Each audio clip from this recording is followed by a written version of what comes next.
नमस्कार मंडळी, गावाकडची थाळी या चॅनलमध्ये तुम्हा सर्वांचं स्वागत आहे. तर आपण ह्या V1 जातीच्या स्तुती स्टिक घेतल्या आहे. त्या आता आपण टाकीमध्ये टाकून घेऊ. तुम्ही टोकरीमध्ये पण टाकून घेऊ शकता. त्यामध्ये आपण त्याला बुरशी लागू नये म्हणून बुरशीचं औषध टाकलं. साधारणतः जेवढ्या स्टिक असेल ते अंदाजानुसार तुम्ही टाकू शकता आणि चांगले मिक्स करून घ्यायचे या पाण्यामध्ये आणि 15 मिनटं तशाच भिजू द्यायच्या.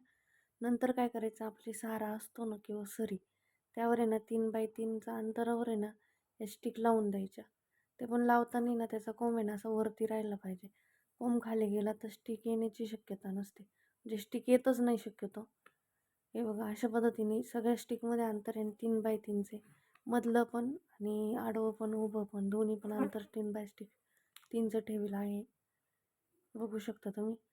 ह्या स्टिक आहे ना शेळ्यांसाठी एकदम, म्हणजे स्तुतीचा चारा आहे ना शेळ्यांसाठी एकदम परफेक्ट असतो.